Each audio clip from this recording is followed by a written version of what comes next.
Hello, listeners. Welcome back to the Buzzard's Nest podcast.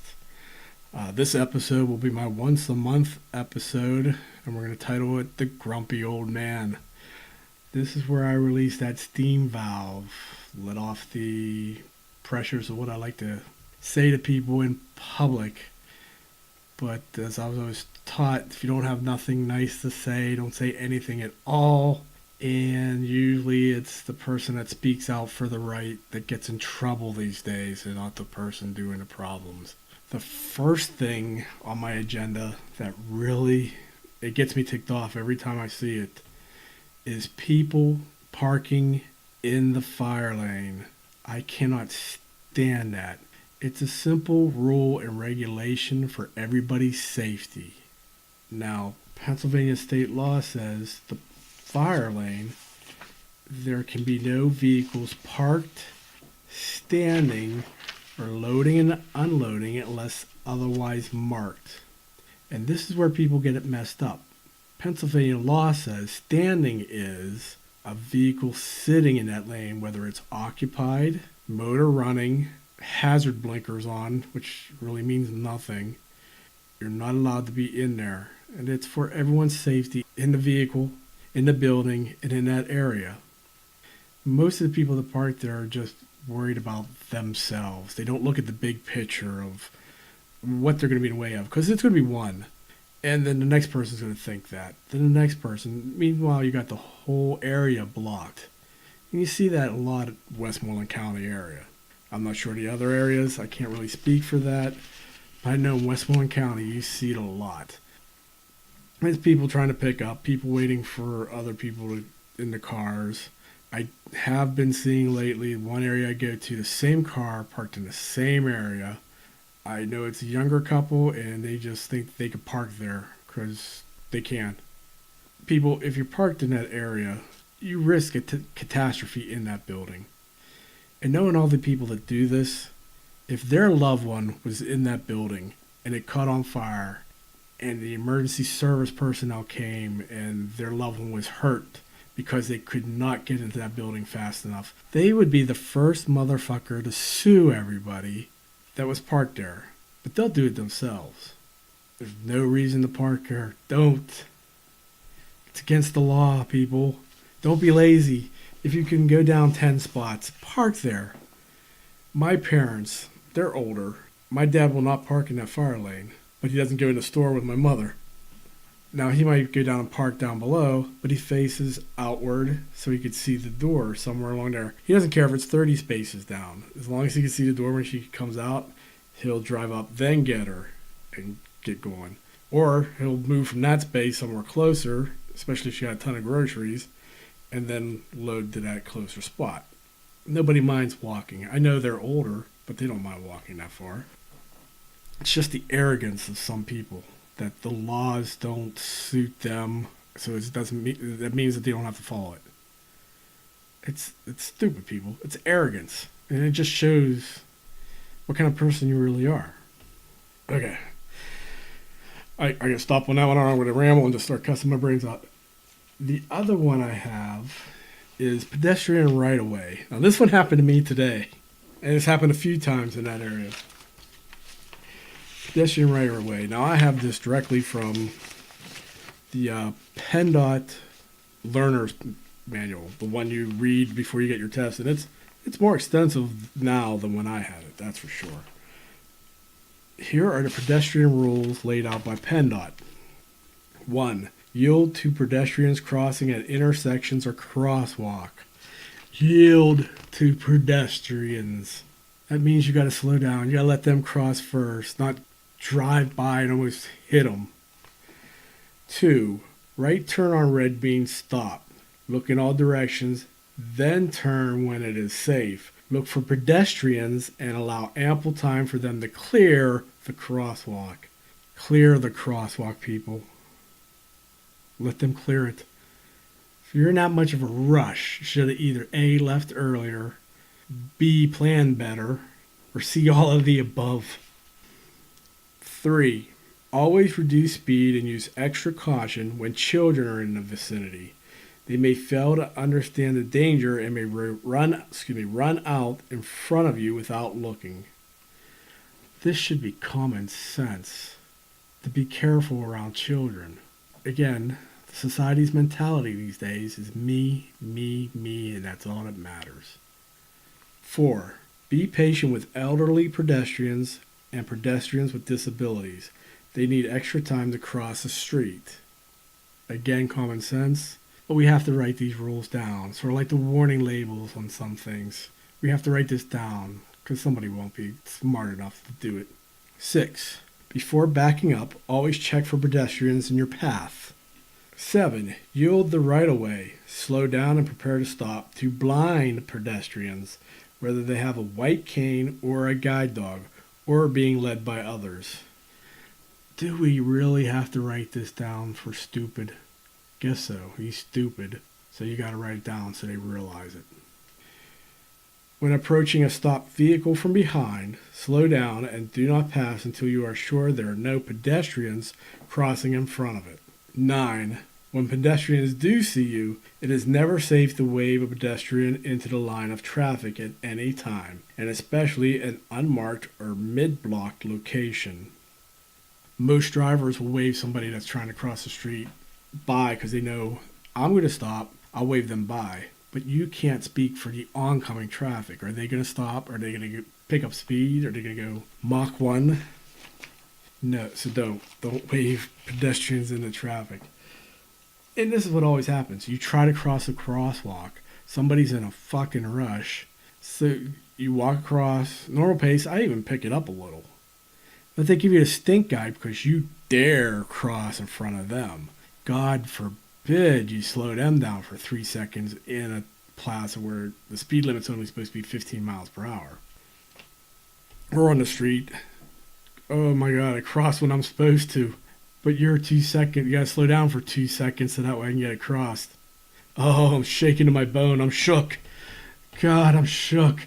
Why did he cross in front of me? God forbid. Now I'm going to be 2 seconds later than I was before because my planning was so bad. Oh, and I'm late. Oh, I'm late. Me, me, me, me, me. Oh, fucking people. The other one. My other one, vehicle related.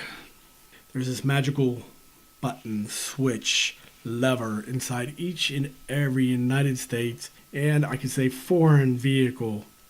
It's a little switch that lets everybody know which direction you're going. If it's not on, you're going straight. If it's blinking on the left side, you're turning left. If you're blinking on the right side, you're turning right. People don't use it. People should be using it because the rest of us aren't fucking mind readers to know where you're going. It usually happens at a four-way intersection. I'm going straight. The person on the oncoming traffic, I think, is going straight because there's no turn signals on. So I figure we both can go at the same time, so we both pull out. Meanwhile, I'm cutting this person off. They're giving me the finger, swearing at me, but I'm supposed to fucking know that they were making a left-hand turn and not going straight? I don't know how to express it, people. Use the turn signal. I think there was another part to this here. Oh, yes. Just right in the PennDOT book. Teen crash fact. A nice little square highlighted right there.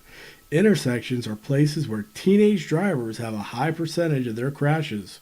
In over 1/3 of the crashes involving 16-year-old drivers in Pennsylvania, the teen driver was pulling out from a stop sign or turning left to cross traffic because they weren't using turn signals or indicators. Okay. Negotiating intersections. Oh, this is good timing. The law does not give anyone the right of way at intersections. It only says who must yield.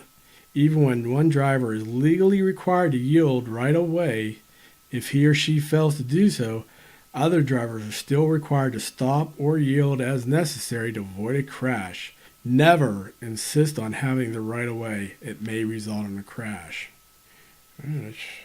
That's interesting. And again, it's the me, me, me mentality. Why? Why, people?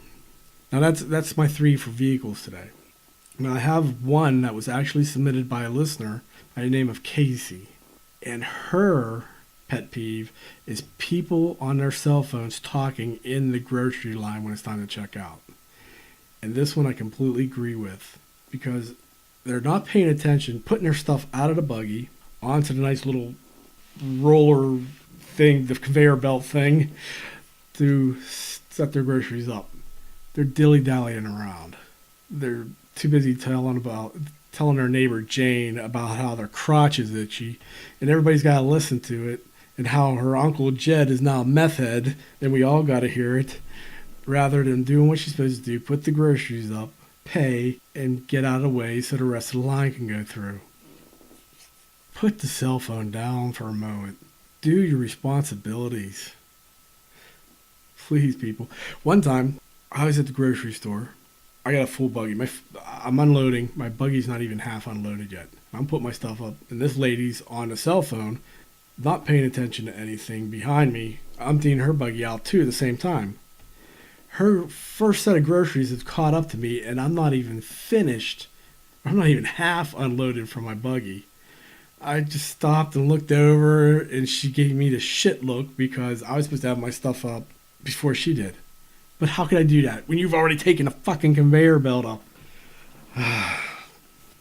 Okay, Jason, a buddy of mine from down in Florida, was from this area, submitted he wanted to had a statement on political stuff. And I respect his opinion on that.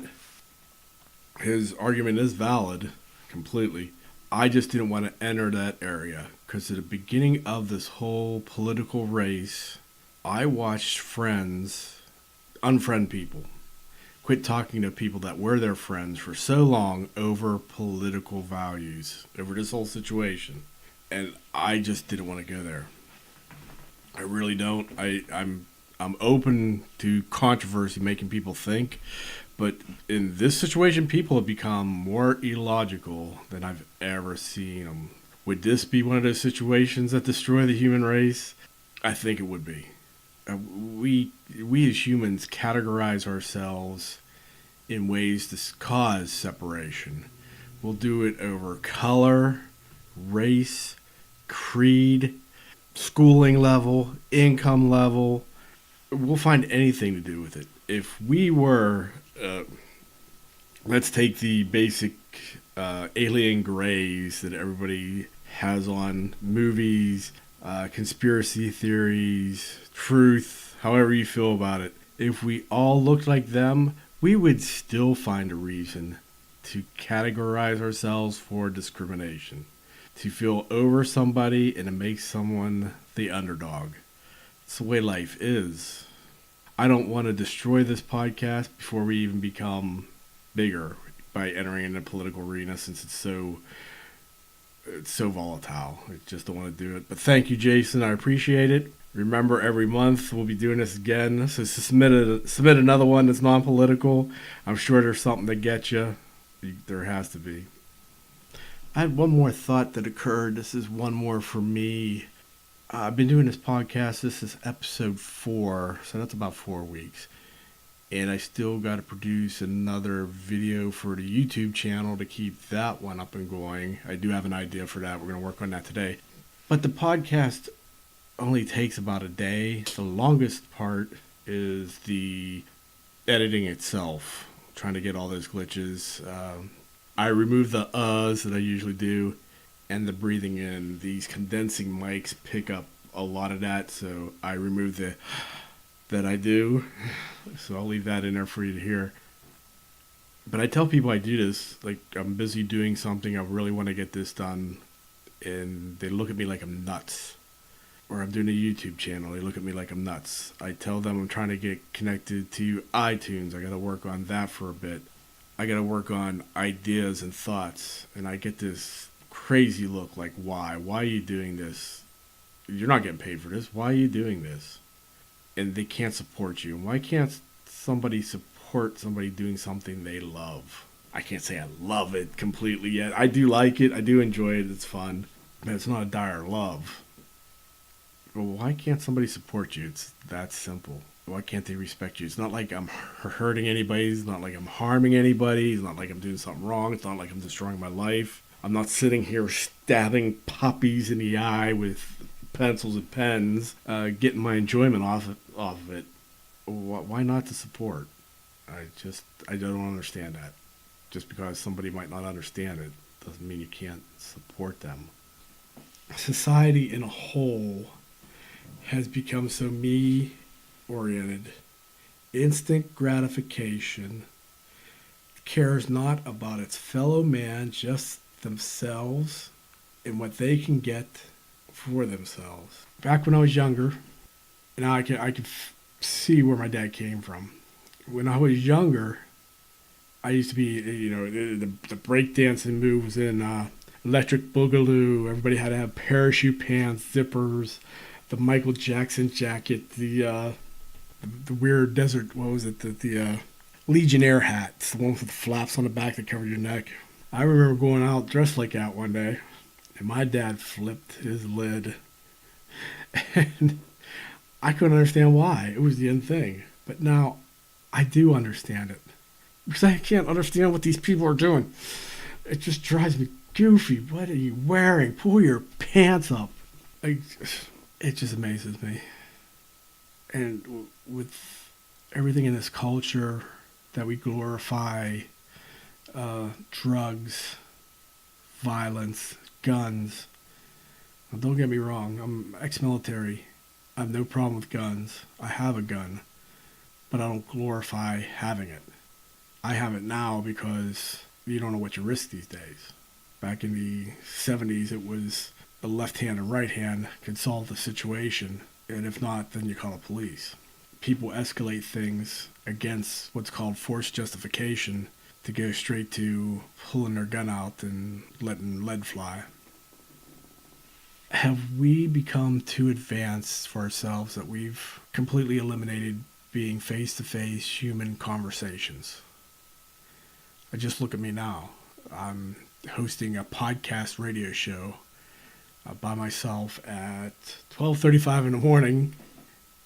Just me. But I'm reaching out in a conversation-wise to my listeners. That's digital. That's electronic. And I'm hoping to get responses, replies, comments back digitally through our great Facebook, Twitter, emails, and not face-to-face. But I think in this case, if we were face-to-face in a large group, it'd be like some kind of a Democratic Republican speech march. I just can't see myself storming these words out to everybody in that kind of mode, but you get my drift. What's going to become of the children that are growing up nowadays, like my nieces and nephews? My one nephew might as well have a neck that's a foot long and his chin constantly rests on his chest because he's always in the iPad. He's playing with something. The other nephew is luckily outside, more physical, wanting to do stuff like fishing and stuff, and they're very young. But what are they going to encounter? What is their culture going to be like? And when they're 40 plus years old, what are they going to be bitching about that the newest generation's doing? It's just things I don't even want to comprehend sometimes. And those might be the irritating things, but what about the bad things? I mean, what's the next thing that's going to come over the horizon that's going to destroy society, let alone the world itself? And we can flip that coin and say, what's going to come over the horizon that's going to make this a better world, a better place? I can say through technology, we've adapted prosthesis for arms, for fingers that now can feel and send the sensory feeling back to the brain. We have legs that now operate even better than our normal ones did. Prosthesis has come a long way. Information has come a long way. Back in the old days, we used to have the old Encyclopedia Britannica, 12 billion volumes, but now we just Google it and the information's there. But now we're at the point that we trust the information that's there. We don't know if it's all true or not, sadly to say. What more can we do as a society to make things better? That we could just do as a small part in our communities, in our states, as the United States, to make things better. A lot of things we have to rely on government for to change laws, regulations. But what can we do ourselves with our fellow man? Be a better neighbor, lend a helping hand, use technology just for data, but keep communication face to face, or at least verbal between two people. I don't know. Sometimes we think, what if something changed and all of a sudden we have everything we have now, but we do it in the style and mannerisms of like the 1950s? Working man goes to work, no matter if it's a blue-collar job or a white-collar job, but everybody left their house in a suit. Everybody had the white picket fence, a chance at a home, but no matter how hard a man worked, so he is doing the best. Drugs were like this mystery underground thing that only a certain group of people ever heard of, and not so popular as it is today. Information that flows that would never flow back then. Information from around the globe, unless you read it in a newspaper and actually read the article, you would never know about. But now we knew every detail that happens. There's a lot of fear-mongering in the internet these days. Everything's fear this, fear that. This is coming for you, that's coming for you. You're going to die of this, you're going to die of that. Without that fear-mongering created by the internet, would we live better lives? Stress-free lives? Without that knowledge of impending doom always lurching over your head? I don't know, but I can dream of it. We can all dream of it. Maybe we should all hope for it or strive for it. For one, I could say, like the technology that I'm using right now, I'm enjoying this. We just started in this path, but I enjoy this. Well, I just started in the podcasting path, but I've been with computers since basic programming. Your only type of group communication was a bulletin board system where your computer called up somebody else's computer and it did a hosting. So I grew with the internet. The internet grew into darker places too. But I'm not going there. I'm not going there. But like the information I could go without. The internet shopping, I don't know. You find a lot of good stuff. Especially me as a collector, I found a lot of good stuff. Gadgetry and stuff. You find a lot of that on the internet. But the constant bearing of news, of fake news organizations. Oh no, I've used fake news. Excuse me, can't do that. With misinformation news organizations. I mean, they've grown. It's everybody putting their opinion, but not facts. Everybody putting their own feelings behind stuff, and I shouldn't say feelings, their own judgments behind stuff, instead of giving you the information to form your own judgment. Both sides of the situation are given, but you don't have that these days. So yeah, that I've blown my steam wad right there. I think I'm good for this month. I'll have some more subjects for you next month. I'm hoping to get with a business owner for the next podcast. I just got on the Amazon Prime deal days this evening, and I got a portable recorder, so I want to do a small business owner interview at their location, discuss their business, what they do, what they sell, services they provide, where you can go if you want to give them a try. It should be interesting. We'll see how it goes. It'll be with new equipment, so it'll be new editing hurdles to jump. So hopefully that will get edited and put out quickly. So we'll see how it goes.